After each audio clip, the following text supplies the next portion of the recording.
Ako ang inyong Lolo Pael. Ako naman si Kabanong. At ito ang aming kwento.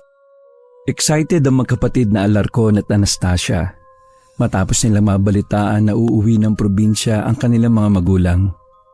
Noon pa kasi nila gustong sumama pabalik sa probinsya upang makita ang mga kababata roon. Ang magkapatid na Inocencio at Jella. At ang bilin ng kanilang mga magulang para maisama sila pauwi sa probinsya ay kailangan nilang magpakabait. Kaya ganun nga ang ginawa ng magkapatid.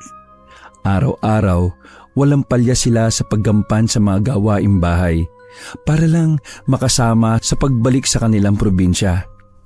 Hindi lang din kasi para lang makita ang kanilang mga kababata kaya gusto nilang umuwi, kundi para na rin muling maranasan ang masayang pistahan sa kanilang probinsya. Kapag pista pa naman sa kanilang probinsya, ay maraming mga parada at kung ano-ano pang kasiyahan. Bukod doon, madalas na umaabot ng 1 linggo ang pagdiriwang. Ana, tapos mo na bang linisin yung banyo? Isunod mo na yung kwarto nila mama at papa ha. Magpapahinga na muna ako. Napagod talaga ako sa pagputol ng mga talayib sa likuran natin eh. Napasimangot ang 20 anyos na dalaga subalit nang makita niyang pawis na pawis ang kanyang kuya ay tumalima siya at hindi na nagreklamo. Sige kuya, pero mamaya ako nagagawin ha. Magpapahinga lang din ako. Magtatangalian na rin naman eh. O sige, ikaw ang bahala. Pero basta bago dumating sila mama at papa ha, dapat tapos ka na. Bahala ka, ikaw rin ang pag-aagalitan. Baka di ka pa makasama pa uwi sa probinsya. Namimiss mo pa naman sila Jella, di ba?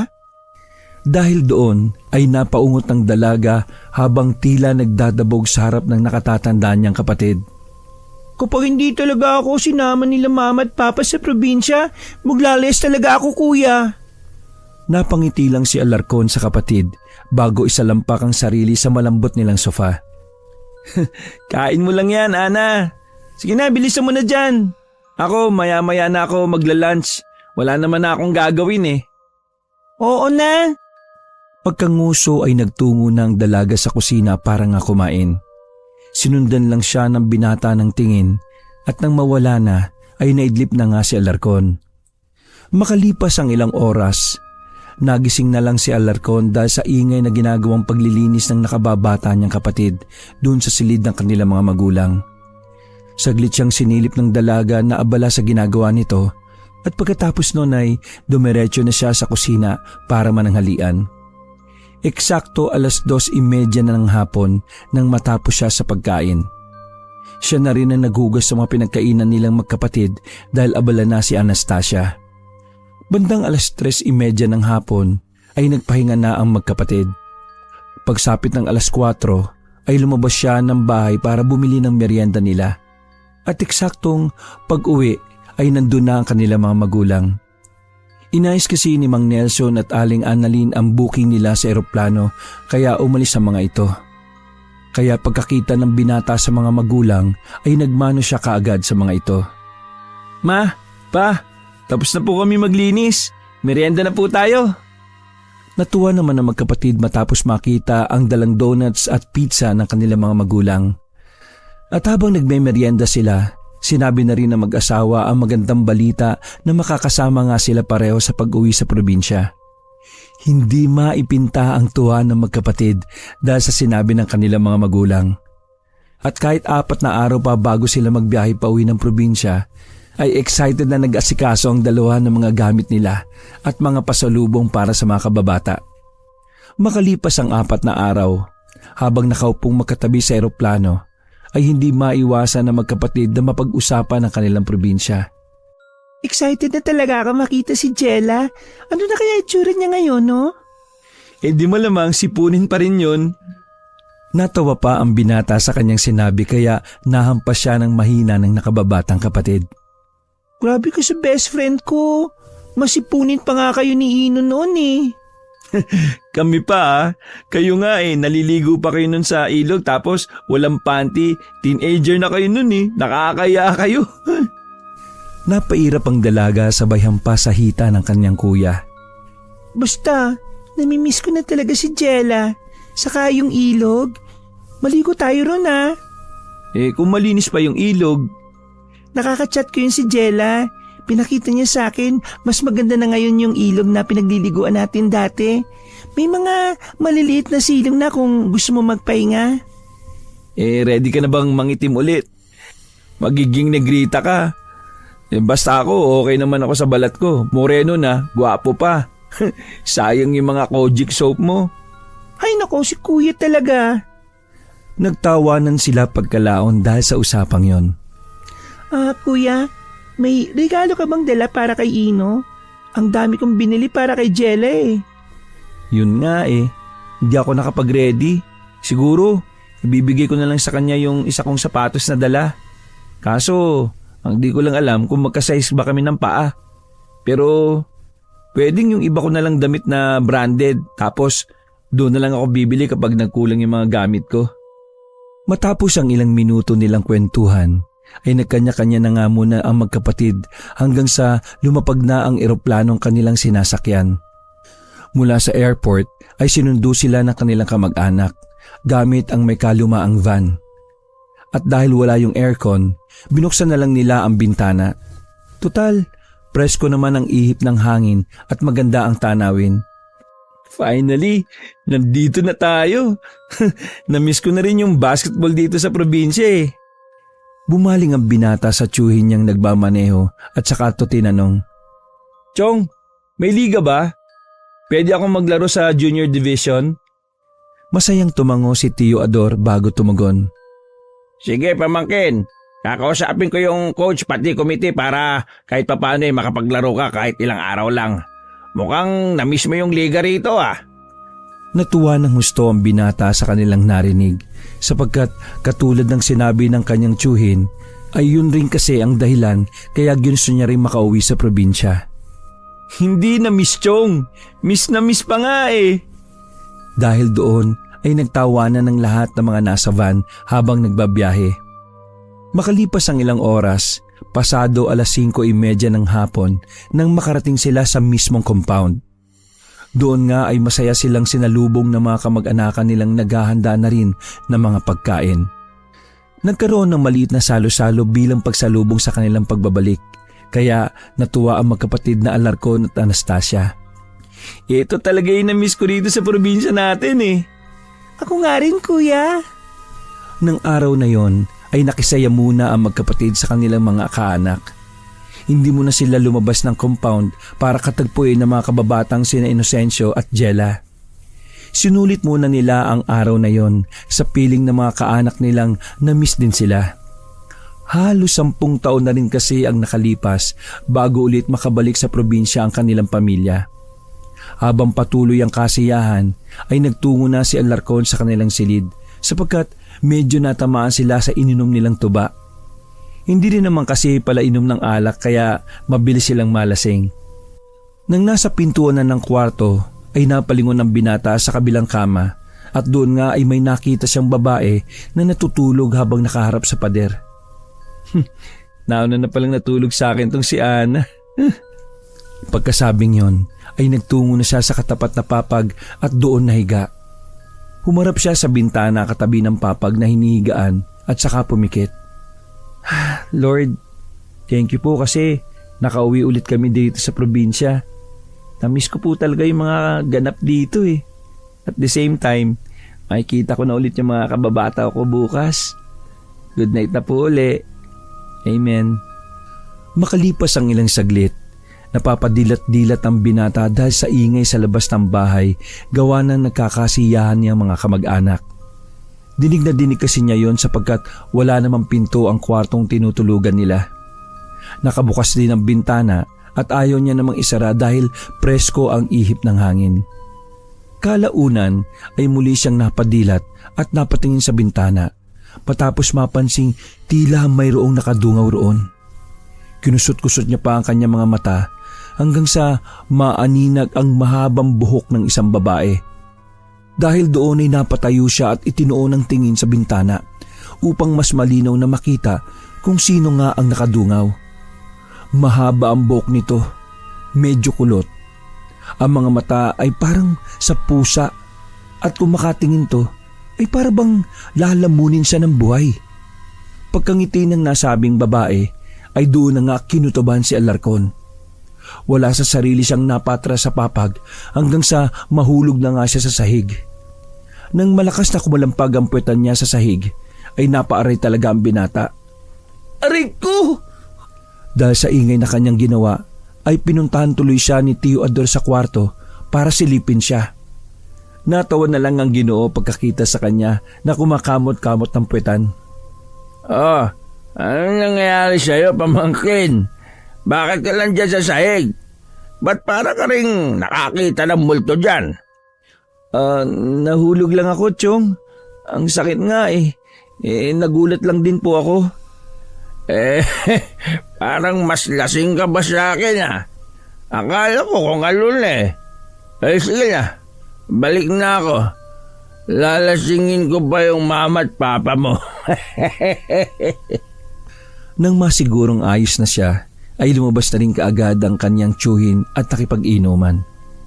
Si Alarcon naman ay muling napabaling ang atensyon sa bintana matapos maalala na mayroon nga pala siyang nakitang nakadungaw doon kanina. Ano ba yun? Guni-guni ko lang ba talaga yun? Grabe naman yung epekto ng tuba sa akin.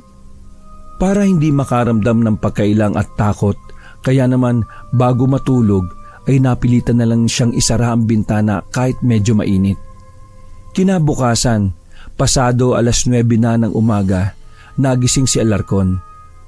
Paglingon niya sa kabilang papag ay nakita niyang may nakahiga pa rin doon. Nang maisip ang nakababatang kapatid niya yon na nahihimbing pa rin sa pagtulog, ay bumangon na siya para sana gisingin to. Ang kaso lang ay meron siyang narinig na ingay mula sa sala. Pagpunta ng binata roon ay dumating na rin ang ilan nilang kamag-anak na nasa kabilang baryo pa nakatira. Matapos siyang makapagmano sa mga yon, ay inaya na siya ni Tio Ador na magtungo sa likod ng bahay para mag-almusal. Pansamantala kasing naglagay doon ng mga tent at mesa na magsisilbi nilang dining area dahil nga magpipista na. Pagdating niya sa likod bahay, ay laking pagtataka nga ni Alarcon pagkakita sa nakababatang kapatid na nanginginain na roon. At base sa itsura ni Anastasia ay kanina pa to bumangon sa higaan. Ana? Kanina ka pa gising? Paglapit niya sa nakababatang kapatid ay tumango lang ito. Hindi kasi nakaimik ang dalaga gawa ng mayroong laman ang kanyang bibig. Sino yung kasama ko sa kwarto? Nilinok muna ng dalaga ang inunguya bago sumagot. Anong kasama? Tayo lang naman ang natulog sa kwarto. Kanina pa ako gising, kuya, 8:00. Nakapunta na nga ako sa court at plaza kanini. Hindi na niya pinatapos ang dalaga sa pagsasalita dahil dali-dali siyang bumalik sa kwarto niya at pagtingin niya sa higaan ni Anastasia ay wala naman siyang nakitang kahit na sino roon. Hala, sure ako may nakita akong nakahiga rito kanini bago ako lumabas. Napatigil siya dahil muling sumagi sa kanyang isip ang tungkol sa babaeng nakadungaw sa bintana. Naku, mukhang minumulto yata ako . Natigilan na naman siya sa pagsasalita sapagkat mula sa labas ng kwarto ay narinig niya ang matinis na boses ng nakababatang kapatid.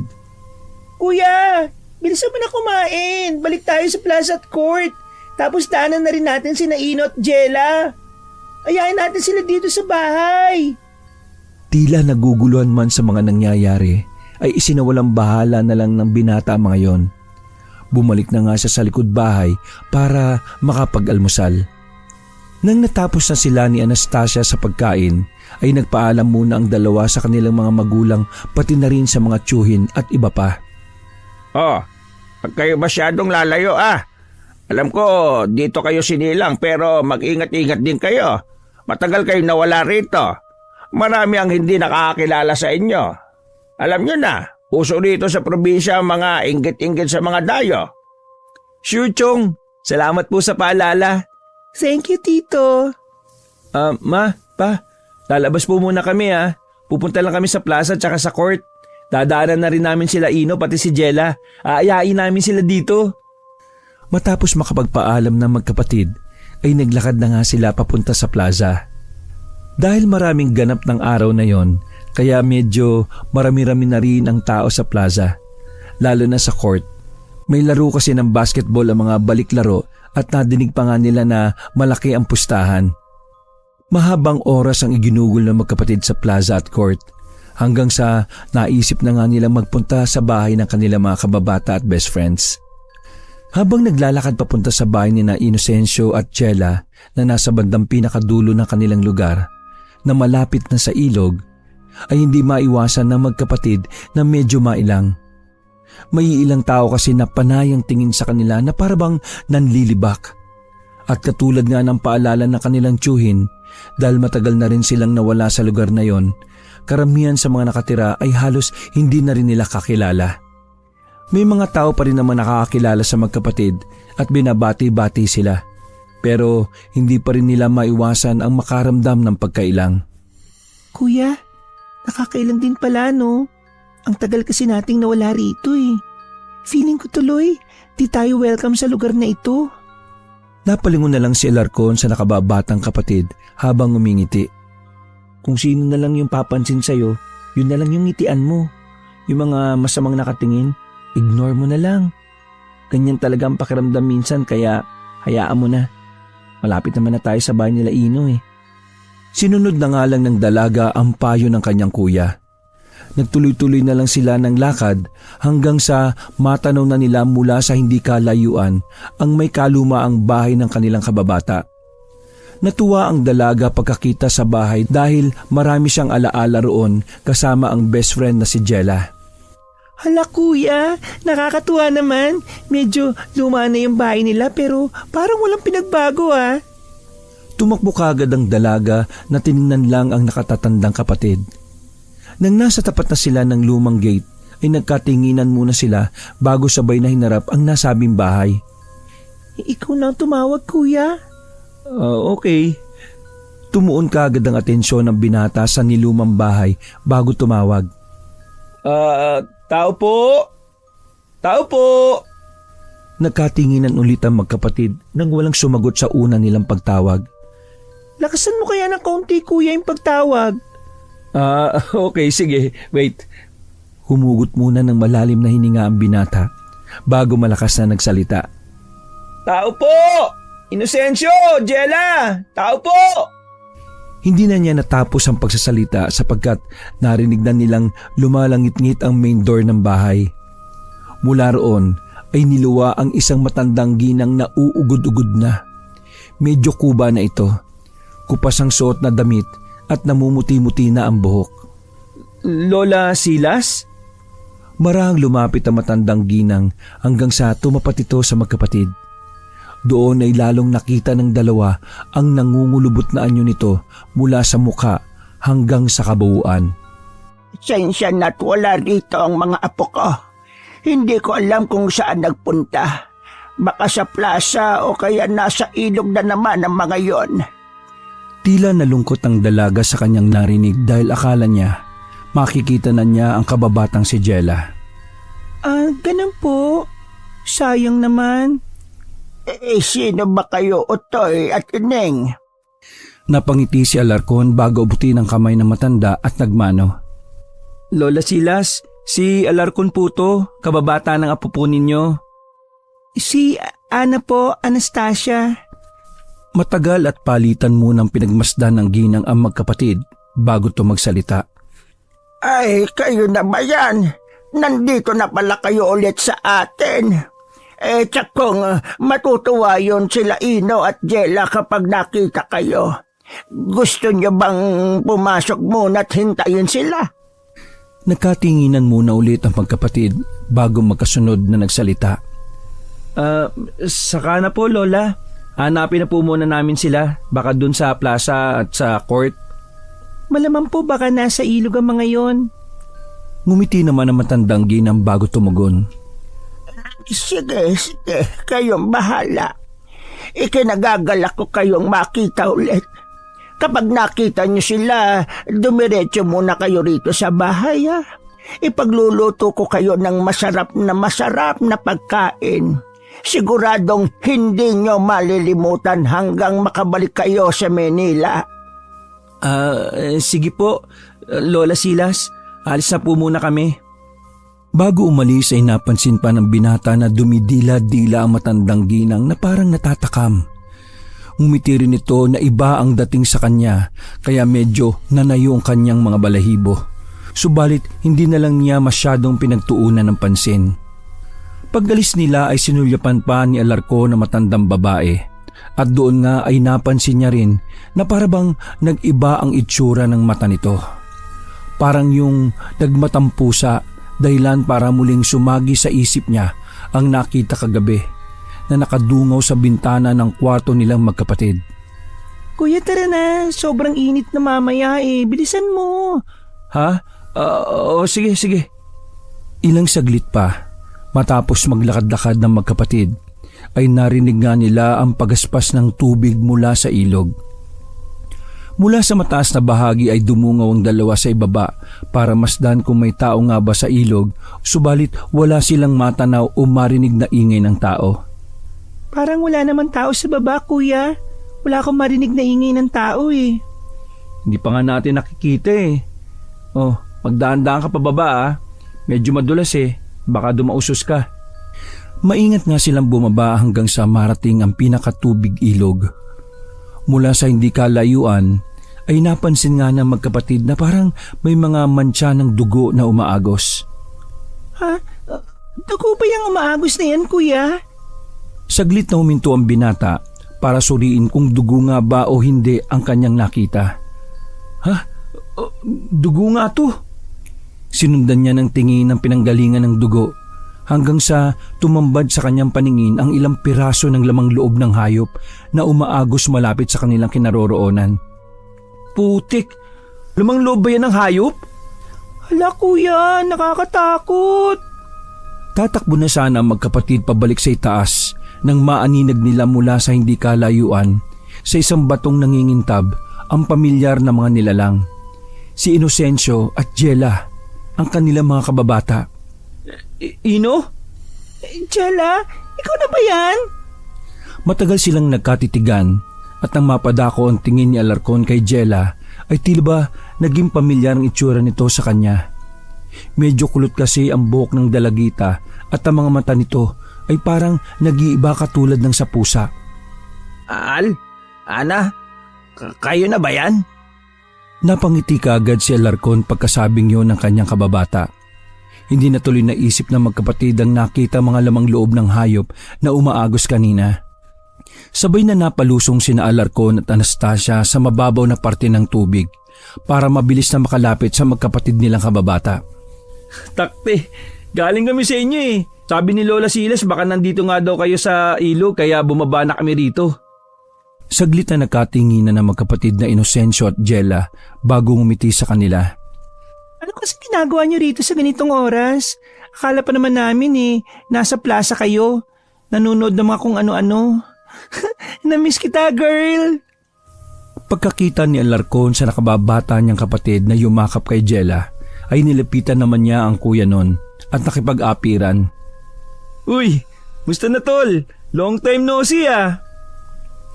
Natigilan si Alarcon sa pagsasalita matapos mapansin ang damit ng kababata na may bahid ng mga dugo. Oh, may mancha ng dugo yung damit mo? Paglingon niya sa damit ng dalagang si Jela ay meron din yung kaunting mancha.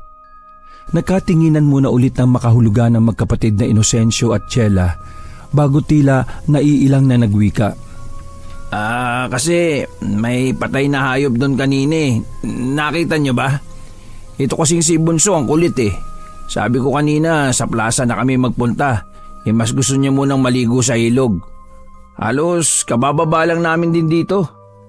Masayang tumango-tango si Alarcon matapos masatisfy sa sagot ng kaibigan. At maya-maya pa nga ay biglang inaya na ni Anastasia ang kanyang kuya na maligo na rin muna sa ilog. Ganun na nga ang ginawa nilang apat. Masaya silang nagtampisaw sa tubig ilog. Ilang oras din silang nagbabad doon habang nagkukwentuhan tungkol sa mga nakalipas nila. Nang matuyo na ang mga katawan dahil sa init, ay nagpasya na nga silang umalis sa ilog. Kung alam ko lang na uuwi kayo ngayon, sana nagpahanda kami kay Lola. Wala tuloy kaming may papakain sa inyo. Naku, ayos lang tol. Doon na lang tayo sa bahay magpunta. Napagpaalam naman na namin kayo kina mama at papa pati kay Tiyo Ador. Marami ring handa ron malamang. Oo, sa bahay na lang kayo kasi marami akong regalo para kay Jella. Sure ako magugustuhan mo yon. Si Kuya rin, Ino. May gift siya para sa'yo. Nagkatinginan lang ang magkapatid na Inocencio at Jella, kaya napakunot noon na si Alarcon dahil sa pagtataka. Bakit palagi kayong nagtitinginan dyan ha? Para kayong may mga tinatagong ewan Tara na, ipagpapaalam na lang namin kayo kay Lola Silas. Ngumiti ng pilit si Inocencio bago sumagot. Pasensya na kayo Hindi na kasi kami masyadong napunta nitong si Jella sa plaza Madalang na kaya kami magpunta ron.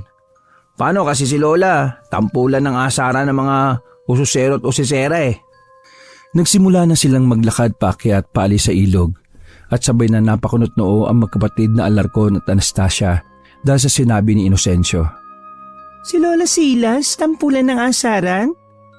Oo nga, anong klaseng pang-aasar ba? Huminga muna ng malalim si Inocencio bago sagutin ang tanong ng mga kababata.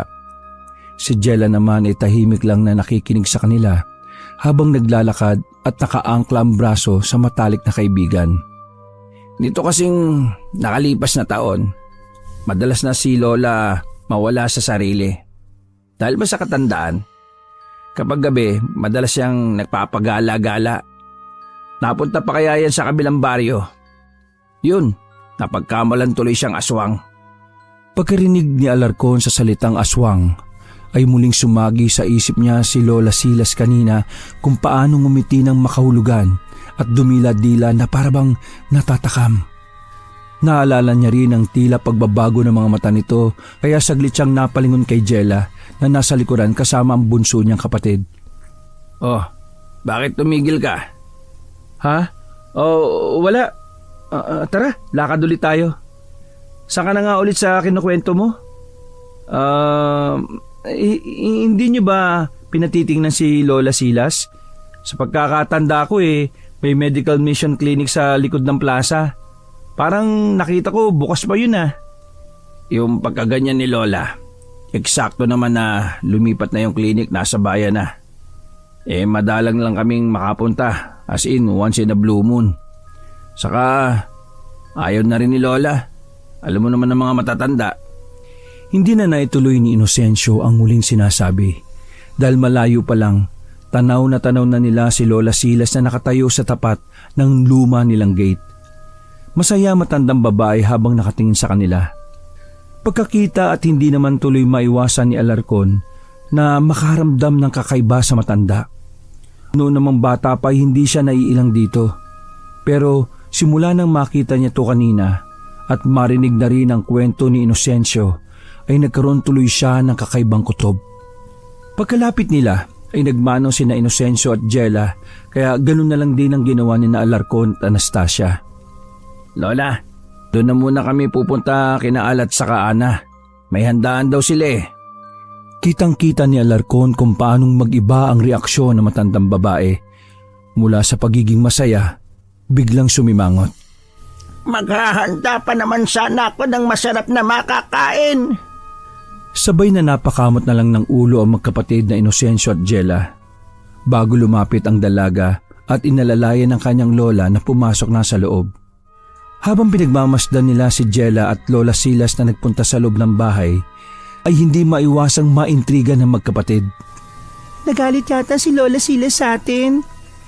Nako, ganyan na talaga yan si Lola. Di ba nga wala naman kaming panghanda? Ilang beses niya na yung sinasabi sa ilang kalugar natin. Nasanay na lang din sa kanya. Hindi naman umimik si Alarcon. Nakatingin lang siya sa maglola hanggang sa makapasok na sa loob ng bahay. Kapag nakahanap na nga ako ng matinong trabaho sa bayan, ipapasyal-pasyal ko lang yung si Lola para naman malibang-libang.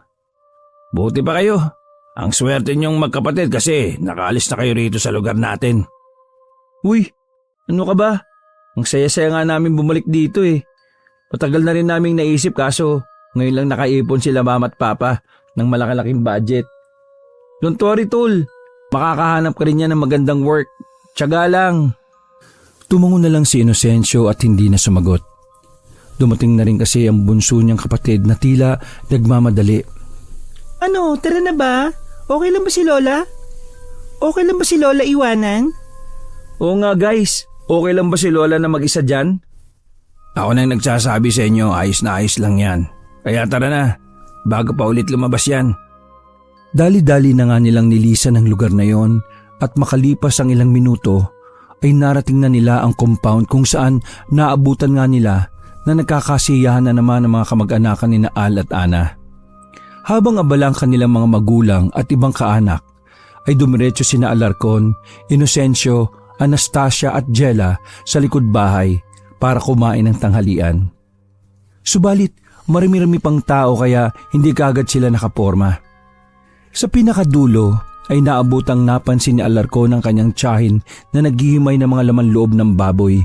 Kaya naaliw siyang napatingin doon at saglit na lumapit. Nang pabalik na siya para ayain ng kumain ng mga kasama, ay napansin niyang sina Inocencio at Jella na titig sa mga laman loob na nililinisan ng kanyang tiyahin. Pakiwari niya ay takam na takam ang dalawa, kaya ginulat niya ang mga ito. Uy, tara na! Kain na! Gutom na kayo, no? Oo. Natawa naman si Alarcon sa gulat na reaksyon ng magkapatid niyang kababata. Sabi na nga ba titig na kayo sa hinihimay na laman loob ni Tia Amor eh. Tara, magsandok na kayo. Wala nang tao sa mesa. Gutom na rin talaga ako promise guys. Dito na kayo pumeso, ni-reserve ko. Jella, dito ka sa tabi ko. Hayaan mo na dyan sila kuya. Nang tanghaling yon ay masaya silang nanginain at nang matapos na ay inaya muna ni Anastasia si Jella sa kanilang kwarto para ibigay ang mga pasalubong niya.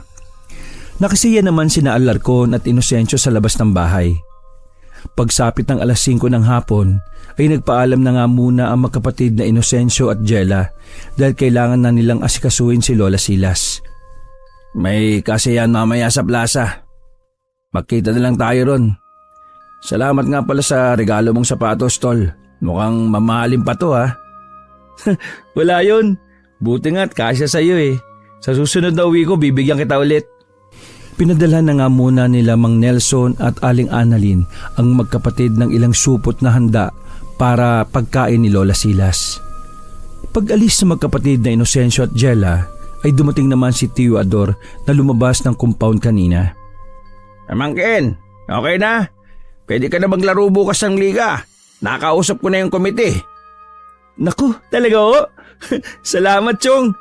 O paano, papasok muna ako sa loob Nalimutan ko, hindi pa pala ako nakakapagbanlaw after naming maligo sa ilog. Pagbalik niya sa kwarto nila Anastasia, ay naabutan niya ang bunsong kapatid na kumukuha rin ng mga gamit pamalit. Ano, maliligo ka rin? Oo kuya, nawala nga rin sa isip ko na hindi pala tayo nakapagbanlaw kanina. Buti natiis ko yung pangangat O bilisan mo maliligo rin ako Nangangatin na rin ako. Hindi na rin talaga ako sanay maligo sa ilog. Doon ka na lang sa pinakadulong banyo maligo, sa likod ng bahay.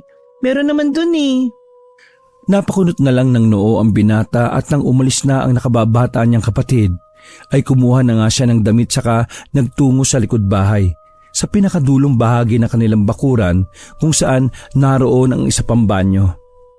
Dahil alas 6 na rin ng gabi, kaya naman madilim na sa bahaging yon.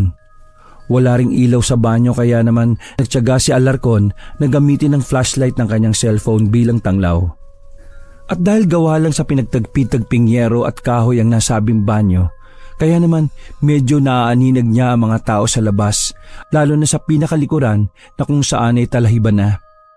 Ay, salamat. Makakapagbuhos na rin. Sa unang buhos niya ng tubig ay tila nakarinig nga siya ng kaluskos mula sa likuran ng banyo.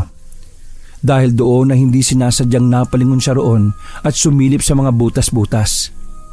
Wala siyang nakitang kahit sino o ano, pero napansin niya mga talahib ay parang nagsayawan dahil sa ihip ng hangin. Napabuntong hininga siya bago muling nagpatuloy sa pagbuhos ng tubig at pagsasabon. Nang sasabunan na niya ang muka, ay mayroon siyang kaluskos na narinig sa bubungan, dahilan para mapaangat siya ng tingin. Sino yan? Dali-dali niyang hinilamusan ng muka at saka nagmatsyag sa bubungan subalit nawala ng kaluskos. Napalitan niyo ng mahinang pag-scratch sa likod ng bahagi ng banyo kaya tila gulat siyang napalingon doon. Huy, sino yan? Huwag kang magbiro ng ganyan ha.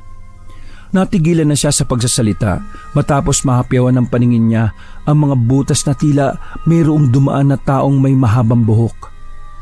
Ana, ang lakas mo magtrip ha. Lagot ka sa akin mamaya kapag tapos kong maligo dito. Nasabi niya yun sapagkat si Anastasia lang naman ang nakakaalam na naliligo siya sa banyong yun. Bihira lang din kasing may pumunta sa dakong yun dahil sa medyo madilim at maputik. Binilisan na nga ng binata ang pagligo hanggang sa maya-maya pa ay nakarinig na siya ng mahinang ungol mula pa rin sa likurang bahagi ng banyo. Sinundan niyo ng mahihinang kaluskos kaya mas lalo siyang kinabahan. Ana, hindi na ako natutuwa. Huwag kang makulit dyan.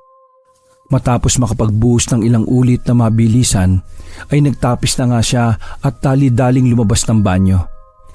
At dahil naririnig pa rin niya ang mahinang pag-ungol ng tila kung anong hayop, kaya naman kahit kinakabahan ay dumungaw siya sa likod ng banyo. Doon ay tumambad sa kanyang paningin ang uri ng nilalang na hindi maintindihan ng kung sino. Makapalang kulot-kulot nitong buhok na tumakip sa kabuuan ng mukha kaya ang naaninag niya lang ay tila mata ng pusa na nanlilisik. Biglang humaba ang mga dila nito at tumikit pa sa gilid ng banyo kaya laking gulat talaga ng binata.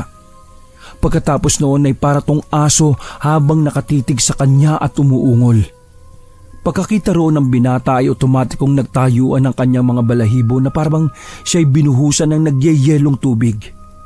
Gumapang sa buo niyang pagkataong matinding kilabot at dahilan para manginig ang kanyang tuhod at mawalan siya ng balanse. Nang umungol tong muli ng mahina ay doon na naghisterikal ang binata. Halimaw! Halimaw! Kahit ang boses niya ng mga sandaling yon ay nanginginig dahil sa sobrang pagkasindak. Nang tumakbo siya palayo sa nasabing halimaw ay hindi sinasadyang mapadausos siya at madapa. Kagad din naman siyang bumangon subalit hindi na niya alintana ang pangyayari ng mga sandaling yon. Tulong! May halimaw! May halimaw sa banyo! Mama! Papa! Chong! Dahil sa eksenang yun ay saglitan na antala ang kasiyahan ng lahat. Paglapit ng kanyang mga magulang at ni Tio Ador ay ganun na lang ang gulat ng mga to pagkakita sa kanya na puno ng putik. Anong nangyari sa iyo, pamangkin? Doon na nga napayak ng tuluyan ng binata habang yumayakap sa mga magulang at nagsusumbong. May nakita ako sa likod ng banyo. Nakakatakot yung itsura, parang halimaw na lamang lupa eh. Basta, mahaba yung dila niya. Inakay nga siya ng kanyang mga magulang at doon niya lang napagtanto na nakahubot-ubad na siya matapos magbigay ni Tio Ador ng bagong tuwalya. Nahulog pala kasi kanina ang tapis niya sa katawan nang nadapa siya habang tinatakbuhan ang nasabing halimaw na kanyang nakita. Nang nasa kwarto na, ay muling kinausap ang binata tungkol sa kanyang nakita. Nang mailarawan naman niya yon, ay doon na nga muling nagsalita si Tio Ador patungkol dito. Matagal na ngang may nababalitaan na gumagala-gala ritong aswang. Ang tawag nila sa aswang na yun kubot. Mabubuhok sila na uri ng aswang tapos mahaba ang dila. Dahil sa mga ikinuwentong yun ni Tio Ador, ay kinilabutan din ng husto si Anastasia na napayakap pa sa sarili. Nakakatakot naman po pala. Parang kinakabahan tuloy ako lumabas ngayon at magpunta sa plaza. Napangiti si Tio Ador bago muling nagsalita. Nako, huwag kayo masyadong mangamba. Wala pa namang naitatalang inataking tao yon. Kadalasan mga hayop lang. Kung hindi baboy, mga ligaw na hayop at manok. Nang bigkasin yun ng Ginoo, ay muli tuloy sumagi sa isip ni Alarcon ang nakita mga piraso ng laman loob ng hayop sa ilog. Naalala rin yun ni Anastasia kaya napatingin ng dalaga sa kanyang kuya. Siguro, na-check ka lang nun kasi bagong dating kayo. Pero malamang namukha na kayo ng aswang kaya hindi na kayo gagalawin ng mga yon. Sasamahan ko naman kayo sa plaza kapag nagpunta kayo kaya wag na kayo masyado matakot. Sige po, Chong. Pagkasabing yun ay saka hinarap ng binata ang mga magulang na nakikinig lang din. Ma, pa, magbibihis lang po ako ah. Paglabas ng silid ni Mang Nelson at Aling Annalyn at ni Tio Ador at ni Anastasia ay nagtungo na nga si Alarcon sa banyo at muling nagbanlaw ng katawan. Pagkatapos ay bumalik siya sa kwarto para makapagpalit ng damit. Pula ang sinuot niya dahil ayon kay Tio Ador ay epektibo raw yun na pangontra laban sa mga masasamang elemento na nais gumawa ng masama. Pagpatak ng alas 7:30 ng gabi, pagkatapos nilang magapunan ay nag-aya nga si Tio Ador sa plaza dahil mayroon ngang mga contest ngayong gabi. Wala sanang balak si Alarcon pero napilit siya ng mga kaanak kaya sumama na lang din siya. Kahit ang totoo ay takot na takot pa rin siya dahil sa nangyari. Habang nasa plaza ay nagpapalinga-linga ang binata na tila hindi mapakali. Panay-panay kasi ang pagsagi sa isip niya nang nakitang aswang na tinawag ng kanyang tiyuhi na kubot. Habang nagtatanghal ang ilang mga tao, si Alarcon naman ay parang batang takot na takot sa gilid hanggang sa tapikin na lang siya sa likuran ni Inocencio na kanyang ikinagulat. Ay put!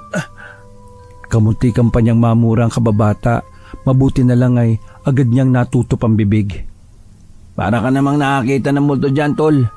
Namumutla ka oh. Ako lang to, uy. Gagi ka, tol. Kinabahan talaga ako sa'yo. Kung alam mo lang, no? Sorry, tol. Ikaw naman parang magugulatin ka na ngayon ah. Ganyan na ba ang epekto ng ingay sa Maynila? Hindi na nagawang sumagot ni Alarcon sapagkat nagsimula ng ikalawang pagtatanghal. Dahilan para maghiyawan ng mga tao. Nang mapansin naman ni Anastasia na wala ang kanyang best friend, ay lumapit siya kay Inocencio para tanungin ito. Nasaan si Jella, kuya?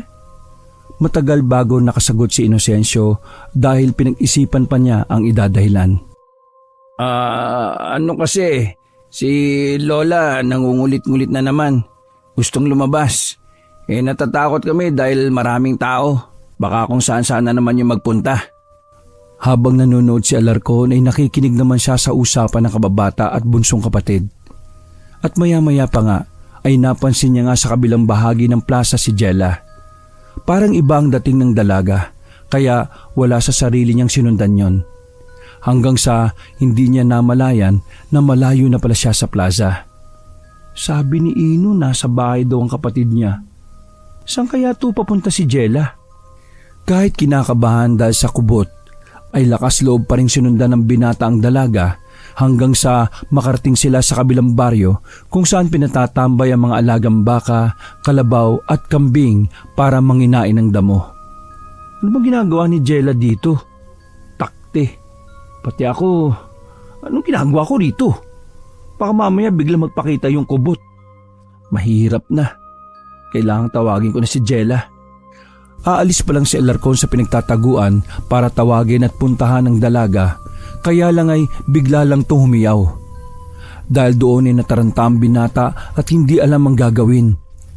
Nagalangan siyang lapitan si Jella sapagkat naiisip niyang baka naroon na nga ang kubot. Subalit sa kabilang banda ng kanyang isipan ay gustong-gusto niyang tulungan ng dalaga. Bahala na. Nanaig pa rin ang pag-aalala niya kay Jella kaya kahit takot na takot ay tinungo niya ang kinaroroonan ng dalaga. Subalit hindi na niya ito nakita. Jella, nasan ka? Lumibot-libot ang binata at pilit na tinanaw ang dalaga kahit pa hindi ganon kaliwanag sa nasabing lugar. Jella, magsalita ka para matulungan kita. Please naman oh! Sa ikalawa niyang pagsigaw ay biglang umihip ang hangin kaya naman tila nagsayawan ng mga damo sa palibot niya. Habang kabadong iginagala ang tingin ay ramdam na ramdam ng binata ang mabilis na pagtibok ng kanyang puso. Nang dumampi sa kanyang balat ang malamig na hangin ay mas lalong kinilabutan ng binata. Sigurado siya na may nagbabadyang panganib kaya sinikap niyang maging alerto kahit ang totoo ay nangangatog na ang tuhod niya sa sobrang takot. Ilang saglit pa ay napabaling ang kanyang tingin sa isang tila patay na puno na hindi kalayuan sa kanya.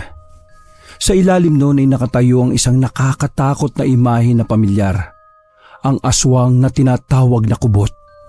Hindi nakagalaw ang binata pagkakita sa nasabing aswang. Para siyang nabato sa kinatatayuan habang nanginginig ang buong kalamnan. Nang umungol ng malakas ang kubot ay napaupo na lang si Alarcon kasunod ng pag-ihi niya sa salawal. Hindi na niya alam ang gagawin at nang magsimulang humakbang ang aswang palapit sa kanya ay taranta siyang tumayo. Hindi magkanda o gaga ang binata lalo na nung nagsimulang lumundag palapit sa kanya ang nasabing aswang. Halos madapa-dapa si Alarcon, matakasan lang ang kubot. At habang takot na tumatayo ay saglit siyang napalingon sa likuran. Napahinto siya na mapansing wala na to sa likuran niya. Doon ay mas lalo siyang kinabahan. Kaya iginala niya ang tingin hanggang sa maramdaman niya na lang ang mahinang ungol ng aswang sa bandang kanan. Marahan siyang lumingon sa dakong yon at nang makita niya ng tutukan ng kubot ay napahiyaw na nga siya ng ubod lakas. Tulong! Tulong! Kahit sino, tulungan niyo ako! Tumakbo si Alarcon at sa sobrang pagkataranta ay hindi niya alam kung saan siya napadpad sa kakatakbo. Ilang saglit pa habang tinatakasan ng kamatayan ay bigla na lang siyang dumaus-os at nagpagulong-gulong hanggang sa kabutihang palad ay tumigil siya sa dinaraanan ng sasakyan. May hilo siyang napatayo at nagpaikot-ikot ng tingin. Kalaunan nang humapdi ang kanyang ulo ay hinimas niya ang kanyang noo. At nang makita ang dugong tumatagas mula roon ay mas lalo siyang nanghina kaya nadapa na naman siya. Tulong! Tulungan niyo po ako! Sinikap niyang tumayo sapagkat naririnig niya mula sa hindi kalayuan ang ungol ng aswang. Nangihina niyang iginala ang tingin hanggang sa hindi na nga makatayo dahil sa sobrang pangangatog ng tuhod at panghihina. Naaninag pa ni Alarcon ng kubot na papalapit sa kanya. Subalit dahil sa isang tricycle na dumaan ay lumundag na to palayo. Si Jella, kailangan niya ng tulong. Bago tuluyang mawala ng malay tao, ang huling nakita na lang ng binata ay ang tricycle driver na sumisigaw habang inaakay siya. Kinabukasan, masakit ang ulong bumangon sa papag si Alarcon at ang una niyang nakita na nakaupo sa tapat ng papag ay si Inocencio at ang bunso niyang kapatid. Mabuti tol at nagising ka na. Nag-alala kami sa iyo eh. Saan ka ba kasi nagpunta kagabi? Wala sa sariling hinarap ni Alarcon ng mga kababata. Si Anastasia naman ay lumabas ng kwarto para tawagin ang kanyang mga magulang. Maya-maya pa, nagdatingan na nga si Mang Nelson at Aling Annalyn at si Tia Ador at Tia Amor at ang iba pa nilang mga kamag-anakan. Napag-usapan nga nila ang patungkol sa kubot na sumalakay kay Alarcon kagabi. Matapos may kwento ng binata ang buong pangyayari, ay sa kanya lang naalala si Jella, kaya napatingin siya sa kababata. Tol, kumusta na pala si Jella? Okay lang ba siya? Oo tol, nakita rin siya doon sa damuhan, malapit lang sa kung saan ka nakita. Mabuti na lang parehong walang nangyari sa inyo. Laking pasalamat ko rin talaga at sinundan mo siya. Natutuwa ako marinig yan. Sana hindi na to maulit. Tio Ador, dapat po maaksyonan to. Dito sa baryo natin, baka mamaya may iba pang mapahama katulad kagabi. Nasabi ko na sa mga opisyal ng baryo ang tungkol sa nangyari. Mamayang gabi habang nagpapatuloy ang kasiyahan sa plaza, dodoblehin nila ang pagbabantay. Naging alerto na rin ang mga tao dahil sa nangyari sa inyo ni Jella kagabi. Bakit hindi na lang po kansilahin muna yung party? Parang narinig ko matagal na raw pinag-aandaan yun kaya hindi na nila ikakancel. Ipagdasal na lang natin na walang mangyaring masama mamaya. Basta, wag na muna kayong magpunta sa kung saan-saan para hindi na maulit ang nangyari kagabi. Pagkatapos ng ilan pang mga pag-uusap patungkol sa paghahanda sa kubot, ay mabilis na lumipas ang oras. Eksakto 4:00 ng hapon ay nagsimula ang basketball one-game trophy. Hindi na nakapaglaro si Alarcon dahil medyo masakit pa rin ang kanyang ulo. Isa pa ay medyo na-trauma siya matapos ng nangyari kagabi. Pagsapit ng gabi ay nabalitaan na lang niya na nanalo na nga ang kanilang team matapos sabihin niyo ni Tio Ador. At matapos makapaghapunan ay nagpunta na nga ulit ang mag-anak sa plaza para manood ng bagong pagtatanghal sa gabing yon. Kahit kinakabahan ay nanood pa nga rin si Alarcon at ang bunso niyang kapatid. Hinanap nila sa mga tao kung naroon ang mga kababataan nila subalit hindi nila nakita.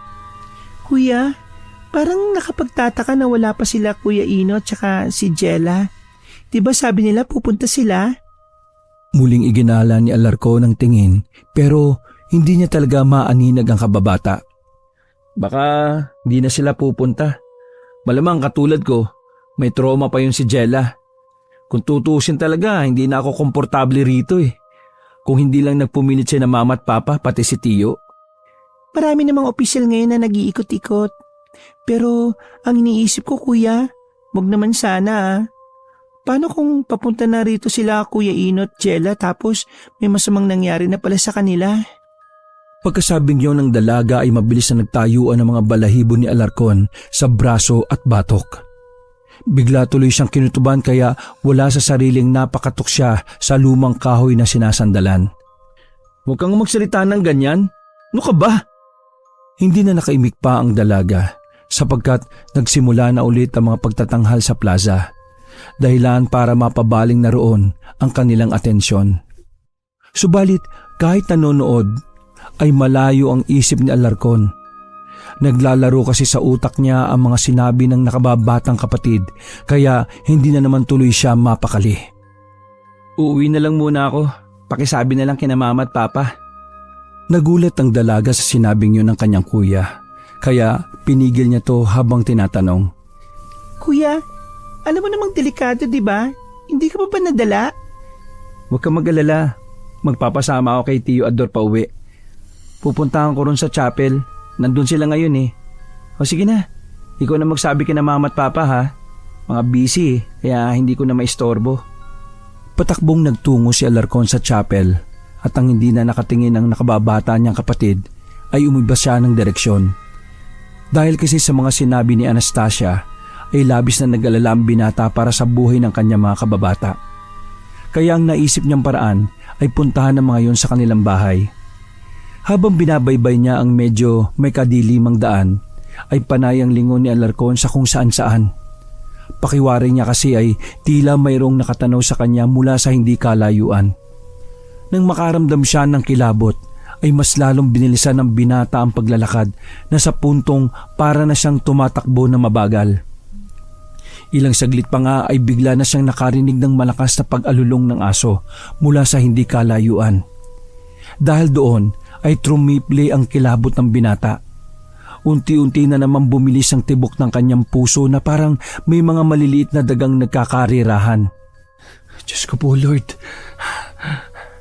Matapos mag-sign of the cross, habang tinatahak ang daan papunta sa bahay ng kanyang kababata, ay napapalingon siya sa kinaroroonan ng alulong. Muli na naman kasi yung naulit. Mas nakakatakot at mas nakakakilabot. Sana ayos lang mga kaibigan ko. Eksaktong pagkasabi noon ay biglang umihip ang malamig na hangin. Nang dumampito sa kanyang katawan ay nanuot na naman ang kilabot kaya napayakap na siya ng maigpit sa sarili. Nabuhayan lang ang binata matapos matanaw ang bahay ng kababata. Subalit paglapit niya sa lumang gate ay bahagya siyang nagtaka sapagkat nakabukas yun. Nang ibaling niya ang atensyon sa main entrance ng bahay, ay napansin niya ring nakabukas ang pinto na hindi naman tipikal na ginagawa ng kanyang mga kababata. Tao po? Ino? Jella? Lola Silas? May tao po ba rito? Eksaktong pagkasabi niya nun ay muli na namang umalulong ang aso. At sa pagkakataong yon ay parang sobrang lapit lang nito sa kinaroroonan niya. Takot at napipilitang pumasok sa bakuran ng binata habang tinatawag pa rin ang pangalan ng mga kababata. Ino? Jella? Tao po? Natigilan siya nang biglang lumangit-ngit ang lumang pinto ng bahay. Napadako ang tingin doon ng binata kaya napansin niyang may mga patak ng dugo sa sahig. Diyos ko, bakit may patak ng dugo dito? Maraming naglaro sa isip niya pagkakita sa nasabing mga patak ng dugo. Langya, huwag naman sana. Napilitan na siyang pumasok sa loob ng bahay para alamin kung ano ang totoong nangyari. Magkagayunman ay nanatili siyang handa sa mga posibleng mangyari. Ino! Natigilan na naman siya matapos mapagtanto na mas marami pa palang patak ng dugo sa loob ng bahay. Ang iba ay sariwa, ang ilan naman ay mukhang matagal na. Iba rin ang amoy sa loob ng bahay. Pinaghalo-halo ang lansa. Nabubulok at kulob na amoy, kaya napatakip bibig siya habang patuloy na nagmamatsyag. Nang lingunin niya ang isang silid na malapit sa kanyang pwesto, ay laking gulat niya sapagkat katulad sa sala ay nagkalat din ang napakaraming dugo. Subalit tuyo na ang mga yon na halatang matagal na. Kwarto ba to ni Ino? Anong nangyari? Bakit ganitong itsura? At ang sangsang ng amoy? Napalingon rin siya sa isang silid na malapit lang din doon nang makarinig ng mahinang kaluskos. Naglakad siya at marahang sumilip sa nasabing kwarto, subalit wala rin siyang nakitang kahit na sino. Kaya lang ay ganun din ang itsura ng nasabing silid. Marumi, puro mantsa ng dugo sa sahig at masangsang ang amoy. Bakit ganito yung nangyari sa bahay nila? Hindi na niya natapos ang sinasabi sapagkat biglang may kumalubog sa kasunod na silid. Nagmamadali siyang nagtungo doon subalit maingat pa rin ang kanyang mga hakbang. Pagdungaw niya sa pinto ay namilog ang kanyang mga mata matapos makita ang ilang piraso ng Santo Niño na pare-parehong basag na ang mga ulo. Sa tapat ng nakasinding kandila ay nakita niya si Lola Silas na nakayukod na tila ba may kung anong ginagawa. Lola Silas? Tumayo ang binata sa pintuan at kabadong pinagmasdan na matandang babae na biglang tumigil sa ginagawa nito. Lola, ayos lang po ba kayo? Nasaan sila? Pagkaharap ay ganoon na lang ang pagkagimbal ni Alarcon matapos makita ang mukha na matandang ginang sapagkat naliligo ito sa sariwang dugo. Nang ibaling ng binata ang paningin sa hawak ni Lola Silas ay mas lalong namilog ang kanyang mga mata. Paano ay lasog-lasog at nagkalat ang laman loob ng isang pusa. May tira-tira pang ang piraso ng laman sa bandang baba na matanda habang nakangiti sa kanya. Gusto mo ba? Masarap ito. Paborito nga to ng mga apo ko eh. Matapos ang narinig ay mabilis na gumapang ang matinding kilabot sa buong pagkatao ng binata. Nanginig na naman ang kanyang tuhod kaya pag-atras ay napaupo siya at napahawak ang kamay sa sahig. Nang mapansin niyang medyo mamasa-masa ang nahawakan ay napalingon siya roon. At ganoon na lang ang takot niya pagkakita sa ilan pang patay na hayop. Parang sasabog ang kanyang puso sa tindi ng takot na nararamdaman. Nang mapalingon siya sa bukas na pinto mula sa likod bahay ay mas lalo siyang nanghilakbot matapos makita sina Inocencio at Jela na mistulang naliligo rin sa dugo na katulad ng kanilang lola. Halatang kumain din ng sariwang lamang loob ng mga hayop. Hindi kaagad nakakilo si Alarcon at nanatili lang din ang magkapatid sa tapat ng pintuan habang nakangiti sa kanya. Bakit ka kasi pumunta ka pa rito, Tol Naalaman mo na tuloy ang sikreto namin. Parang nabingi si Alarcon sa kanya mga narinig. Hindi halos maiproseso ng utak niya kung ano ang nangyayari. Kaya napaiyak na lang siya habang pinagmamasdan ng kababata na hinihimas-himas ang ulo ni Jela. Kalaunan ni sumeryoso ang mukha ni Inocencio. Nilapitan naman siya ni Lola Silas at inabot ang natitirang lasug-lasug na katawan ng patay na hayop. Pagkakuha ni Jela ay nilantakan niya ito mismo sa harap ni Alarcon na hindi pa rin makapaniwala. Ano ngayon ang gagawin natin yan, Tol? Siguradong hinahanap ka na ng mga kamag-anak mo. Kaso, hindi naman kita pwedeng paalisin. Sabi ko naman kasi dito kay Jela, nung umpisa pa lang dapat nilantakan na niya itong kababata niya. Tila lumobo naman ang batok ni Alarcon matapos sabihin niyo ng matandang babae. Doon niya rin napagtanto ang nangyari kagabi. Kung bakit nga bigla na lang nawala si Jela sa damuhan kasunod ng pagsulpot ng kubot. Nanginginig siyang napalingon sa tatlo habang pilit na iginagalaw ang mga tuhod na hindi maawat sa panginginig. Kung ganun, si Jela, siya yung kubot? Ngumiti muna ang dalaga bago inihagi sa harap ni Alarcon ang natirang parte ng patay na hayop.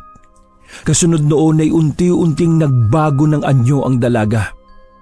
Mula sa pagiging magandang binibini ay unti-unting nangulubot ang mukha ni Jella. Lumubog ang kanyang ilong at lumawit naman ang matatalim niyang pangil. Kasunod ng paghaba ng dila. Kumapal ang buhok ng dalaga na halos matakpan na ang buo niyang mukha. Subalit kitang-kita pa rin ang nanlilisik niyang mga mata na parabang mata ng mga pusa.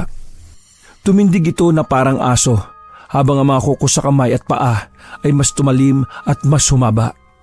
Hindi alam ni Alarcon kung ano ang mararamdaman matapos masaksihan ng mga yon. Para siyang nalulunod sa sariling hininga dahil sa matinding pagkasindak. Ikaw yung dumungaw sa bintana ng kwarto tapos yung umatake sa akin sa banyo. Ikaw yun, Jella. Napangiti lang ng tipid si Inocencio bago tumugon sa takot na takot niyang kababata. Tama ka ron sa una. Pero yung sa banyo, hindi na yun si Bunso. Ako na yun, Tol. Gusto ko lang sanang tikman kahit kaunti sa'yo eh. Kaya hindi ko napigil ang sarili ko nung oras na yon. Habang sinasabi yun ni Inocencio, ay unti-unti na ring nagbago ang kanyang anyo. At sa sobrang takot na nararamdaman ni Alarcon, ay madapa-dapa na naman siyang tumakbo palayo sa lugar na yon. Narinig pa niya ang pag-ungol ng magkapatid na kubot at ang malakas na salita ni Lola Silas. Basta katulad ng dati, sa akin yung atay.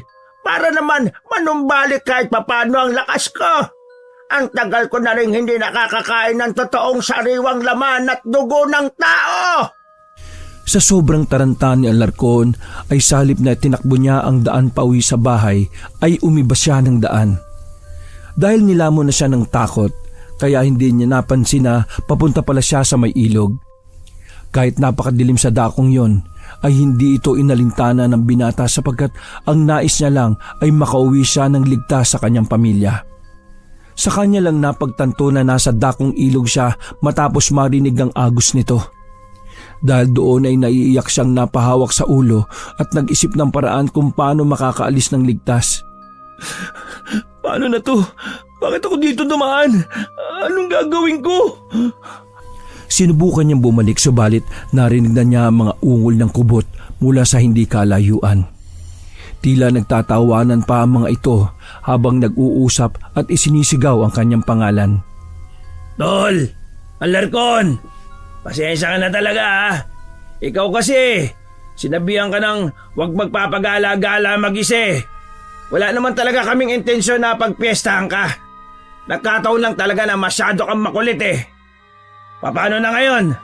Magtago ka na ng gusto dahil narinig mo naman ang sinabi ni Lola. Kapag nahuli ka namin, magkakaanda na kami sa piyesta. Kaya magtago ka na! Humulakak pa ang magkapatid na kubot habang umuungol na sinusundan naman ng malakas na alulungan ng mga aso mula sa hindi kalayuan. Dahil sa mga narinig ay mas lalong nanginig ang kalamnan ni Alarcon sa sobrang takot. Umiyak na lang siya ng tahimik habang padaus-us na binababa ang ilog. Pagkalaon ay nagsumiksik siya sa mga malalaking bato para masigurong hindi makita ng mga aswang. Tol, pinahirapan mo pa kami ah. Ikaw naman oh, wag mo na kami masyadong papagganapin pa. Kasi itong si Jella masyadong mainitin to. Kapag nakita ka nito, siguradong kawawa ka dahil pinahirapan mo siya. Nung unang dating mo pa to gigil na gigil sa iyo eh. Ang bango-bango raw kasi ng karne at dugo mo. Kaya kahit hanggang dito sa amin, umahalimuyak. Napatakip bibig si Alarcon habang nakasiksik sa isang sulok. Wala siyang kamalayan na ang mga aswang ay nasa ibabaw na ng tinataguan niyang bato. Huli ka, Balbon! Napahiyaw ng ubod lakas ang binata nang hatakin siya ng kababatang aswang. Tulong! Tulong! Tulong! Nakakawag siya subalit malakas ang pagkakapit ni Inocencio sa kanyang katawan na unti-unting mas sumigpit na para siyang nililingkis ng isang sawa. Subalit pilit nakipaglaban si Alarcon sa kanyang buhay. Ginawa niya makakaya niya para lang makakawala subalit hindi talaga umubra. Kaya naman sumigaw lang siya ng sagad hanggang lalamunan. Tulungan niyo ako! Kinukuha ako ng aswang! Tulong po! Kahit na sino! Tulong! Masinigpitan pa ni Inocencio ang pag-ipit, kaya nabali ang kaliwang braso ni Alarcon na lalo niyang ikinahiyaw ng gusto. Nang dadambay na naman siya ni Jella, ay bigla na lang siyang nakakita ng mga flashlight na nagpailaw kung saan sila naroon. Dahil doon ay nabitiwan ni Inocencio si Alarcon na nahulog sa tubig. Tumalon kaagad ang magkapatid na aswang palayo, subalit hinabol sila ng mga taong galit na galit. Al, nasaan ka? Antiyo mo ito. Nandito na kami. Binaba naman ni Tio Ador ang kanyang pamangkin na nangihina dahil sa nangyari. Inalalayan niya si Alarcon at inilayo sa lugar na yon. Tiyo, kilala ko na ang mga aswang. Sila Lola Silas, Inocencio at si Jella. Silang nagtangka sa akin. Namilog ang mga mata ng tao nakarinig sa sinabi ni Alarcon. Kaya ng gabing yon, sinalakay nga nila ang bahay na maglolola. Subalit sa kasamaang palad ay wala ng tao roon. Hindi na rin nila natuntun pa ang mga aswang dahil mabilis itong nakatakas.